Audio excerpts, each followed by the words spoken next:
안녕하세요. 코멘트의 오디입니다. 7년 전부터 한식의 세계화를 꿈꾸던 두 사람이 있었습니다.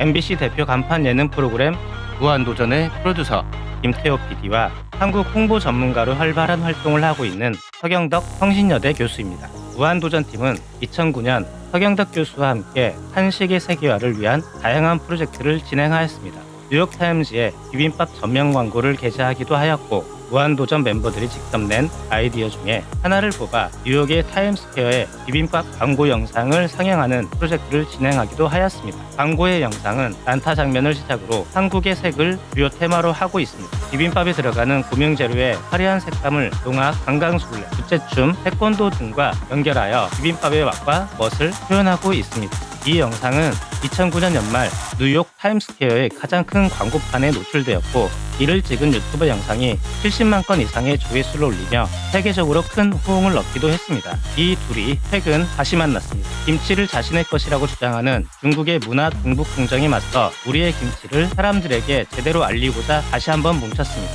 종갓집 김치의 대상그룹과 세계김치연구소가 공동으로 기획하고 제작한 김치 유니버스는 서경덕 교수가 자문을, 김태호 PD가 나레이션을 맡았습니다. 김치 유니버스는 1편 역사, 2편 문화, 3편 세계화, 총 3편으로 기획되었고, 그 첫 번째 역사편, 진화의 시작이 지금 공개되어 있습니다. 이 영상에서는 김치의 역사와 특징을 소개하면서 양념과 젓갈 등 갖은 재료를 통해 김치가 다른 절임 채소와 차별화된 형태로 발전해온 과정을 소개하고 있는데요. 오늘날 새로운 형태로 진화해가는 모습까지 담고 있습니다. 서경덕 교수는 자신의 SNS를 통해 김치 유니버스 소식을 전하며, 한국어 영상으로는 우리 스스로가 김치에 대해 더 잘 알아가고, 영어 영상에서는 주변 세계인들에게 널리 전파될 수 있게 독려를 당부하기도 했습니다. 또한 서경덕 교수는 중국의 김치 동북 공정을 비판하며 이를 바로잡기 위한 꾸준한 활동을 이어오고 있습니다. 최근에는 뉴욕타임즈에 김치 광고를 실었고, 중국 가이드 백과에서 김치 및 삼계탕 등 우리의 문화를 자신의 것이라고 주장하는 것을 발견해 항의 메일을 보내며 우리의 역사를 지키는 일에 앞장서고 있습니다. 김태호 PD 또한 MBC 예능 놀면 뭐하니를 통해서 한국의 맛과 멋을 모조리 쏟아내고 있어 매 회차마다 사람들의 이목을 집중시키고 있습니다.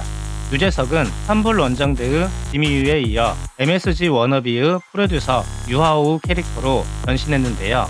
지미유와 5쌍둥이 중 하나로 가요계 정상에서 야호를 외치겠다는 뜻으로 유하오로 이름을 지었다고 합니다. 유하오는 매회차마다 개성 있는 개량 한복을 선보이며 한 손에는 태국무늬 부채를 들고 있으며 한식을 즐겨 먹고 한옥에서 생활하는 전통을 사랑하는 힙스터의 모습을 보여주고 있습니다.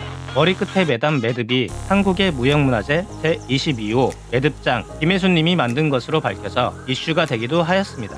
SG 워너비의 초청 자리에서 아리랑을 선곡한 것과 더불어 김치, 한복, 태권도, 삼계탕 역시 우리 것이 좋은 것이여와 같이 자막을 삽입하여 최근 들어 노골적으로 심해진 중국의 김치 공정, 한복 공정 등 문화 왜곡의 심각성을 지적하고 있다는 해석이 나오고 있습니다. 최근 중국의 문화 동북 공정은 외교 공관, 인플루언서, 번역 매체 등의 그 영역을 가리지 않고 광범위하게 벌어지고 있습니다. UN 주재 중국 대사가 중국의 외교적 성과를 홍보하던 트위터 계정에 김치를 담그는 이미지를 올리며 김치가 자신들의 문화인 것처럼 홍보하고 있어 논란이 되고 있습니다.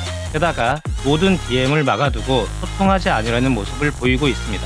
그리고 중국의 전통 문화를 고퀄리티 영상으로 소개해 구독자 수가 무려 1,500만 명에 달하는 대형 유튜버 일치치가 어느 날 갑자기 김장하는 모습과 김치로탕을 끓이는 영상을 올렸습니다. 그리고는 설명란에 해시태그로 차이니스 푸드를 달아 한국인들의 엄청난 공분을 사게 된 사건도 있었습니다. 한국의 네티즌들이 몰려와 댓글로 항의해보아도 현재까지 차이니스 푸드 해시태그는 바뀌지 않는 뻔뻔한 태도를 보이고 있습니다. 또한 중국은 파오차이를 자신들이 상임이사국으로 있는 ISO 국제표준화기구에서 국제표준으로 승인받은 뒤 중국의 대표 보수 매체인 항구시보를 통해 중국 김치가 국제김치시장의 기준이 됐다며 한국은 굴욕을 당했다고 대대적으로 보도하였습니다. 하지만 중국이 김치라고 주장하는 이 파오차이는 소금에 절인 채소를 발효한 수찬지역 절임 채소로 김치보다는 피클에 가깝다고 할 수 있습니다. 영문 공식 명칭도 파오차이이며 문서상에도 김치는 이에 적용되지 않는다라고 명확하게 표기되어 있습니다. 이러한 명백한 사실이 있음에도 불구하고 언론과 유튜버, SNS 등을 통해서 김치를 자신의 것이라고 주장하고 파렴치한 태도를 보이고 있습니다. 김치로 싸대기를 날릴 수도 없고 김치로 싸대기를 때릴 수 있는 건 한국밖에 없다고 생각하지만 일일이 쫓아다니며 우리의 것이라고 말하기 너무도 입이 아팠던 한국은 각종 예능, 드라마, 영화 등에서 한국의 아름다움을 더욱 많이 선보이고 있습니다. 중국이 아무리 한한령을 내려도 어차피 불법으로 다운로드받아 보게 될 테니 말입니다. 또한 김태호 PD가 놀면 뭐하니에서 김치를 비롯해 칠성사이다, 김부각, 꽃감, 오메기떡, 전복삼계탕, 잔치국수 등 많은 국산 제품 PPL을 선보이자 제품명이 그대로 드러난 PPL임에도 대중들로부터 큰 호평을 받았습니다. 중국 제품 PPL로 많은 논란이 되었던 TVN의 빈센조와 여신강림, SBS의 조선구마사 등으로 힘들었던 국민들에게 시원한 일갈이 되어주었기 때문입니다. 중국에 맞서 한국의 맛과 멋을 알리기 위해 노력하는 김태호 PD와 서경덕 교수의 노력에 박수를 보내며 이들의 활동을 계속해서 지지하고 응원합니다. 지금까지 코멘트의 모디였습니다. 구독, 좋아요, 알람 설정은 모디에게 큰 힘이 됩니다.